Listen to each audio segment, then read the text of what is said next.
नमस्कार दोस्तों, एक्शन विचार न्यूज में आप सबका स्वागत है। आप सब लगातार एक्शन विचार न्यूज को देख रहे हैं। सबसे पहले आपको तहे दिल से शुक्रिया, धन्यवाद। और अपना जो रूटीन है वो नए नए सब्जेक्ट पर बातचीत करना, नए नए विषय पर बातचीत करना, और वो विषय वास्तव में समाज से जुड़ी हो, सच्चाई पर आधारित हो। इसी क्रम में आज का जो विषय हमने लिया है वो रिश्ते क्यों बिगड़ते हैं। कारण भी है और सुझाव भी है, लेकिन आज का जो मुख्य मुद्दा है रिश्ते क्यों बिगड़ते हैं, वो मुख्य मुद्दा है पिता और पुत्र से, माता और पुत्र से, पिता पुत्र, माता पिता दोनों। ये ऐसा होता क्यों है, हमारा मूल विषय जो है वो इसी पर आधारित है। दोस्तों, कोई भी पिता वो क्या चाहता है? वो चाहता है कि किसी भी तरीके से मेरा बेटा जिसको हमने पैदा किया है वो पढ़े लिखे कामयाब इंसान बने। उसके मन में अपने बच्चों को, बेटे को कामयाब बनाने के लिए कुछ भी कर गुजरने की इच्छा शक्ति। कई बार वो अपनी खुशियों से समझौता कर लेता है, अपने कपड़ों से समझौता कर लेता है, अपनी गाड़ियों से समझौता कर लेता है, अपने रहन सहन से समझौता कर लेता है। और वो समझौता इस पर आधारित होता है कि मेरा बेटा बहुत अच्छा पढ़े लिखे और कामयाब बने। पिता की ये चाहत जो बेटे के प्रति है वो जिम्मेदारी भी है जिसका उसे एहसास है, लेकिन ये भी तय है कि उम्र का एक पड़ाव आता है जहां पिता को भी अपने बेटे से चाहत होती है कि वो भी उसकी उंगली पकड़ ले और उसको भी अपना सहारा मिल जाए जीवन जीने का। लेकिन आज इन रिश्तों में दरार आती चली जा रही है। उसका मुख्य कारण हम समझेंगे, ऐसा क्यों हो रहा है, ये आधुनिकता ये कैसे हमारे बच्चों पर असर डाल रही है और इसका क्या प्रभाव पड़ रहा है। आइए देखते हैं। हमें लगता है इसको समझने के लिए थोड़ी सी बात जो आज के दौर की है उसे समझें। सच मायने में हो क्या रहा है कि जब बेटा पढ़ लिख जाता है तो उसके सामने दो प्रकार के ऑप्शन हैं, नौकरी है, व्यापार है।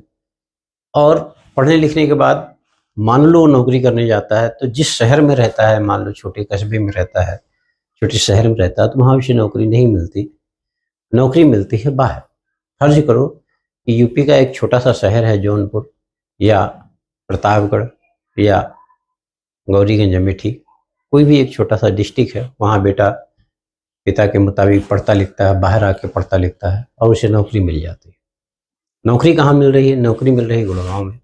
और पहला जो उसका सिलेक्शन हुआ है उसका वेतन जो है वो 3 लाख रुपए का है, अर्थात 3 लाख रुपए साल का। 3 लाख रुपए साल का मतलब ये हो गया कि 25,000 रुपए के आसपास उसका वेतन आ गया। अब 25,000 रुपए का जो वेतन आ रहा है उस वेतन से आप जब इस बात को समझने की कोशिश कीजिएगा कि गुड़गांव की लाइफ स्टाइल क्या है, तो गुड़गांव की लाइफ स्टाइल क्या है और वहाँ का खर्चा क्या है। ऐसे नोएडा का खर्चा क्या है, बेंगलोर का खर्चा क्या है, मुंबई का खर्चा क्या है, पूना का खर्चा क्या है। ये वो जगह है जहाँ पर यहाँ के बच्चे निकलकर काम करने के लिए जाते हैं। अब हुआ ये कि उसे रहने के लिए कितने पैसे की आवश्यकता पड़ती है, तो पता चल रहा है अभी उस शेयर में रह रहा है 3-4 लोगों का, 8-9 हज़ार, 10,000 रुपये वो शेयर करके रह रहा है। 10,000 रुपये उसका वो लग जाता है। फिर आने जाने में उसका क्या खर्चा आ रहा है, तो पता चल रहा है कि महीने में 4-5 हज़ार रुपये उससे आने जाने का खर्चा हो जा रहा है। फिर पता चल रहा है कि मोबाइल का बिल भी 1-1.5-2 हज़ार हो जा रहा है। फिर क्या पता चल रहा है कि अब वो हफ्ते में, वीकेंड में अगर कहीं रेस्टोरेंट पे चला गया तो खाने पीने में खर्चा हो रहा है।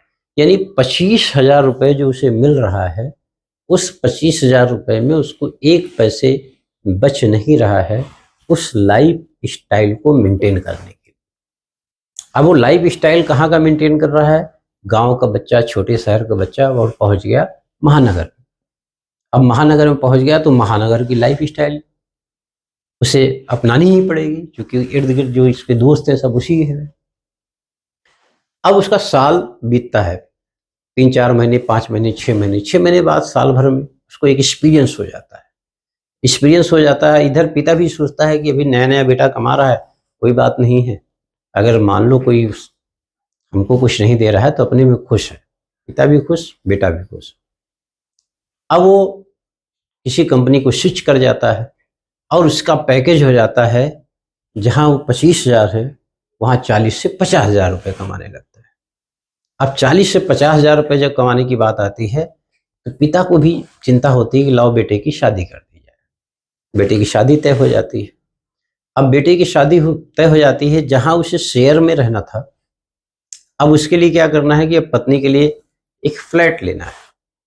अब अगर फ्लैट ले रहा है तो पता चल रहा है कि 50,000 रुपए की सैलरी है, 10,000 रुपए का उसका फ्लैट हो गया, पत्नी आ चुकी है, ऑफिस का आने जाने का खर्चा है ही है, फिर साथ में मोबाइल का खर्चा है ही है, और जब पत्नी आ रही है तो उसको घुमाने का खर्चा है, उसके लिए कपड़े खरीदने का खर्चा है।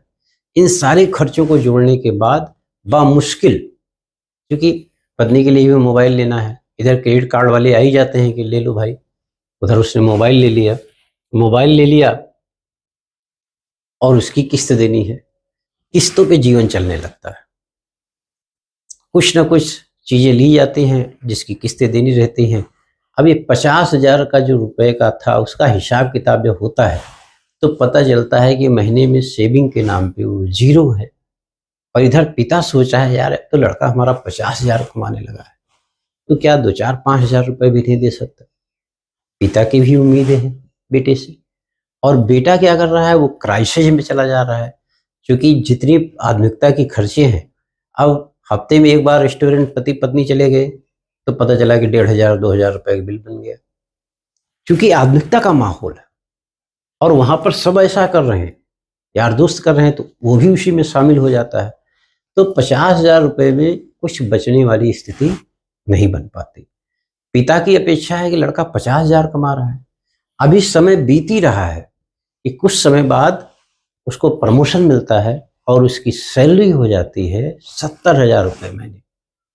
खुशी होती है, मिठाइयाँ बढ़ती है, बेटा खुश, पिता खुश, मेरे बेटे की सैलरी बढ़ गई है। उसे उम्मीद है कि यार अब तो सैलरी बढ़ गई है, हो सकता है बेटा मेरा कुछ शुद्ध ले ले, हो सकता है उसे भी लगे कि पापा को भी कुछ देना है। उम्मीद पापा की भी जायज़ है। और उधर बेटे के साथ क्या है कि पत्नी प्रेग्नेंट हो गई। अब पत्नी प्रेग्नेंट हो गई है तो वहाँ जो बच्चे को पैदा करने की खर्चा है, पता चलता है जब उसकी लिस्ट बनती है तो 3 लाख, साढ़े 3 लाख, 4 लाख रुपए उसको उस समय लगेगा, जब शुरू से जब गर्भ में आया बच्चा और जब तक डिलीवरी नहीं हो जाएगा, उस दौरान उसका 4 लाख रुपए का खर्चा है। इस 4 लाख रुपए के खर्चे को मैनेज करना कहाँ से, उसी 70,000 रुपए में से, उन्हीं तमाम खर्चों में से। पिता सोच रहा था, फिर उसे होता है कि चलो भाई कोई बात नहीं है, हो जाने दो। इधर डिलीवरी होती है, बच्चा धीरे धीरे उसकी भी परवरिश होने लगती है, बच्चा बड़ा हो रहा है, 1 महीने, 2 महीने, 3 महीने, 5 महीने, 6 महीने। अब यहाँ पर पिता की जो उम्मीदें हैं, 1-2 बार वो आता है मिलने के लिए। जब मिलने आता है घर पर तो वहाँ का माहौल देखता है तो उसको लगता है कि कोई बात नहीं, यहाँ तो सारी सुख सुविधाएं हैं, बेटा हमारा एसी में रह रहा है और बहू भी है, सब खुश दिखाई पड़ रहे हैं। शायद जाते जाते वो सोचता है कि कुछ बेटा कहीं दे कि पापा आपको कुछ चाहिए तो मुझसे ले लो। लेकिन होता क्या है, होता ये है कि बेटा जो है जाते वक्त पिता से ये नहीं कह पाता कि पिता हम आपको कुछ आर्थिक मदद दे रहे हैं। क्यों? क्योंकि उधर वो 70,000, 4 लाख रुपए का डिलीवरी में खर्चा आया है, इधर बेटा बेटा बड़ा हो रहा है, उसके लिए भी चल रहा है, और इसी क्रम में फिर से उसको एक तरक्की मिलती है और सैलरी 1 लाख रुपए हो जाती है। 1 लाख रुपए जब सैलरी होती है, यहाँ पर गौर करने वाली बात ये है कि ये आफा-दाफी और जो ये जीवन है, इसको समझने का प्रयास कीजिएगा। 1 लाख रुपए सैलरी हो गई, माता-पिता की उम्मीदें अब तो है, लेकिन बच्चे का जो एडमिशन कराना है, उसके लिए जो डोनेशन देना है, उसमें 1 लाख रुपए सैलरी भी कम पड़ रही है। यहाँ से पिता अब उम्मीदें छोड़ देता है और मन में खटास हो जाता है कि बेटे को अब मेरे लिए किसी भी प्रकार की सोच नहीं बनी। धीरे धीरे धीरे धीरे धीरे धीरे क्या होता है, आपस में बातचीत भी बंद हो जाती है। अब जहाँ रोज फोन हुआ करता था, वहाँ महीनों फोन नहीं हो रहे हैं। पता चला हफ्ते हुए, फिर महीने हुए, फिर 2 महीने, देखते देखते 3-3 4-4 महीने हो जाता है। पिता और पुत्र में कोई संवाद नहीं हो पा रहा है, माँ में कोई संवाद नहीं हो पा रहा है। इधर बेटे का एडमिशन हो गया, खर्चा बढ़ चुका है, सैलरी 1 लाख रुपए हो चुकी है, उधर गाड़ी भी ले ली गई है, उसकी भी किस्त देनी पड़ रही है, इधर बच्चे की फीस, बच्चे की बस का किराया, ये सब कुछ उस बेटे को सहन करना पड़ रहा है। बेटा ये नहीं कह पा रहा है कि मैं लाख रुपए कमाने वाला जो बच्चा हूँ आपका, उसमें से हम आपका सहयोग नहीं कर पा रहे हैं। क्यों? क्योंकि उसे भी लगता है यार कि कैसे कहें, हम 1 लाख रुपए कमा रहे हैं और अपने पिता का सहयोग नहीं कर पा रहे हैं।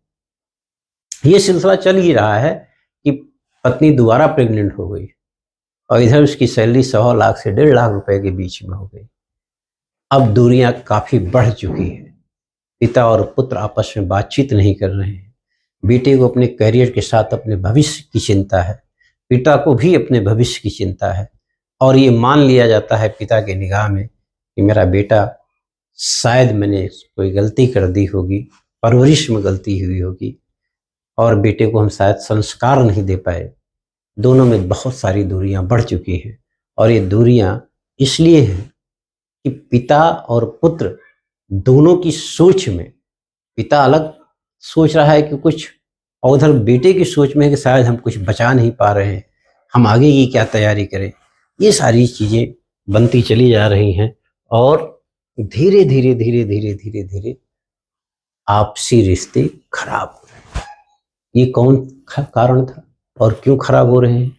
आप देखो, मैं क्या कह रहा हूँ, आधुनिक जीवन, मैं कह क्या रहा हूँ, इनकम, मैं क्या कह रहा हूँ कि पिता को भी उसकी देखभाल की चाहत, कहीं से कोई अपने लिए, दोनों में कोई गलत नहीं है, ना पिता और ना पुत्र। लेकिन चूंकि इस सभ्य समाज हमारा ऐसा है, पिता भी उस परेशानी को नहीं समझ पा रहा है और बेटा उसे समझा नहीं पा रहा है।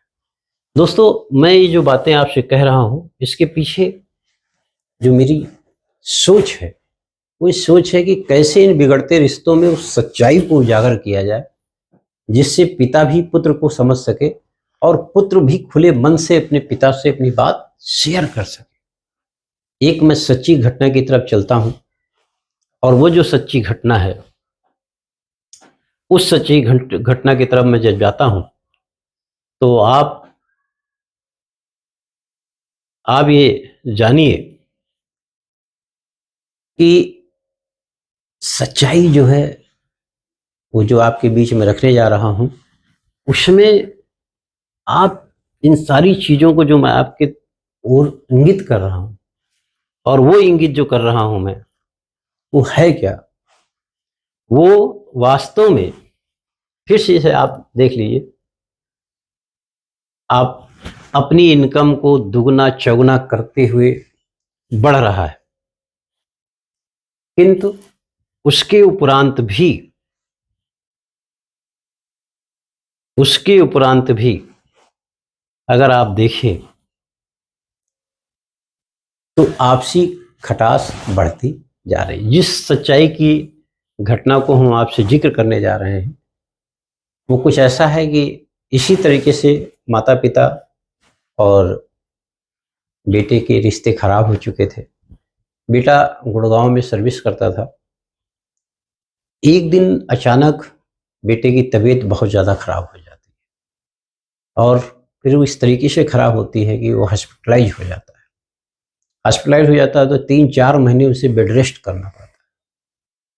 अब 4 महीने 5 महीने जब वो बेड रेस्ट पे जाता है तो धीरे धीरे धीरे धीरे उसकी नौकरी भी चली जाती है। अब उसकी इनकम का कोई जरिया नहीं है और डॉक्टर ने कहा कि अभी भी आपको 6 महीने और आराम करना है। संवाद पिता और पुत्र में खत्म हो चुका है। मकान मालिक 2 महीने 3 महीने 4 महीने 5 महीने इंतजार करने के बाद कहता है कि मेरा मकान खाली कर दो। सर्विस जा चुकी है, टैलेंट है, फिर से जब वो खड़ा होगा तो मिल जाएगा। लेकिन अभी क्या परिस्थिति है कि अभी वो संघर्ष में है, और ऐसे संघर्ष में है जहाँ पर वो अपने पिता से बात भी नहीं कर रहा है, और यहाँ स्थितियाँ बिगड़ती जा रही। बच्चे का जो स्कूल का दाखिला है वो रुक चुका है, और पत्नी जो है वो भी बड़े प्रयास के बाद अब उसकी स्थिति नहीं बन पा रही कि संभाल सके। मायके से भी उससे जो कुछ मिलना था मिल चुका है, वहाँ से भी कोई सहयोग की अपेक्षा नहीं है। और ये स्थितियाँ इस तरीके से बन गई है कि गुड़गांव से कह दिया जाता है कि कल आपको मकान खाली करना है और सामान भी हम आपको ले जाने नहीं देंगे, चूँकि आप हमारा बहुत सारा किराया बाकी है। इसी बीच इत्तेफाक था कि मैं गुड़गांव में था और मुझे पता था कि मेरे मित्र का बेटा यहाँ रहता है, तो मैंने सोचा कि क्यों ना उससे संपर्क कर लिया जाए। तो मैं गया उससे मिलने के लिए। जब उससे मिलने के लिए गया तो पता चला उसका मकान तो कल खाली होने वाला है। सारी स्थितियों का हमने जब अवलोकन किया, अवलोकन करने के बाद मैं ये समझ सका कि वास्तव में ये कौन सी स्थितियाँ बन चुकी है, क्यों रिश्ते जटिल हो गए। फिर मैंने उनके पिता को फ़ोन किया तो पिता ने कहा कि वो मेरे लिए मर चुका है। मैंने कहा क्यों मर चुका है? तो उन्होंने बताया कि आज तक इसने मेरे लिए कुछ नहीं किया। फिर मैंने उसे बताया कि उसने क्यों कुछ नहीं किया और आज उसकी स्थिति क्या है। वो मौत और ज़िंदगी के बीच है। आपकी बहू भी बहुत परेशान है, आपकी नाती भी बहुत परेशान है। तब पिता को लगता है कि शायद कुछ मेरे से समझने में गलती हो गई। वो भागकर दूसरे दिन आते हैं, फिर अपने बेटे को, अपने बहू को, अपने बच्चे को घर ले जाते हैं। क्योंकि पिता भी ऐसा था कि एक ऑफिसर के रूप में रिटायर हुए थे, तो उनके पास भी अपने जीने खाने की सारी व्यवस्था थी। और जब वो समझ पाए तब उन्हें ये पता चला कि वास्तव में मेरा पिता का जो रिश्ता है पुत्र के साथ वो इतना खराब नहीं था। लेकिन आधुनिक जीवन जो आज बन चुकी है, आधुनिकता के दौर में जो बच्चे आज फंस चुके हैं और जिस प्रकार की लाइफ स्टाइल हो चुकी है, उस लाइफ स्टाइल की वजह से बच्चा कुछ बचा नहीं पाया और हमारी अपेक्षाओं पर वो खरा नहीं उतर पाया। कुछ दिन बाद बेटा फिर से सर्विस पे जाता है। अब दोनों के रिश्तों में कोई गांठ नहीं। पिता को भी कोई चिंता नहीं कि मुझे कुछ देगा या नहीं देगा, और बेटे को भी अब अपने बाप से कुछ भी शेयर करने में कोई परेशानी नहीं हो रही है। वो अपना पूरा खर्चा बना के भेज दे रहा है। फिर एक बात मैं आप सबको कहना चाहूँगा कि आपकी सैलरी चाहे जो हो, 10% आप उसमें से मान लें कि आपको मिलती ही नहीं, अपने माता पिता के लिए उसे दें। खर्चे तो आपके हो जाएंगे, वापस नहीं आएंगे, और माता पिता भी यहाँ से चले जाएंगे, वो भी वापस नहीं आएंगे। लेकिन जो भी आपकी सैलरी मिले उसका 10% हिस्सा मान ही लीजिए कि मुझे नहीं मिलता, तो शायद आपके और आपके पिता के बीच के कोई रिश्ते कभी खराब नहीं होंगे। दोस्तों, ये बात मैंने आज आप सबके समक्ष रखी। उसके पीछे केवल लॉजिक इतना था कि काश इन बातों से जो रिश्ते बिगड़ रहे हैं वो ये समझ सके कि हमारा बेटा किस दौर में गुजर रहा है, और बेटा भी समझ सके कि हमको अपने पिता के लिए क्या करना चाहिए। बहुत बहुत धन्यवाद दोस्तों, आप सबका बहुत बहुत आभार, शुक्रिया, अभिनंदन और स्वागत।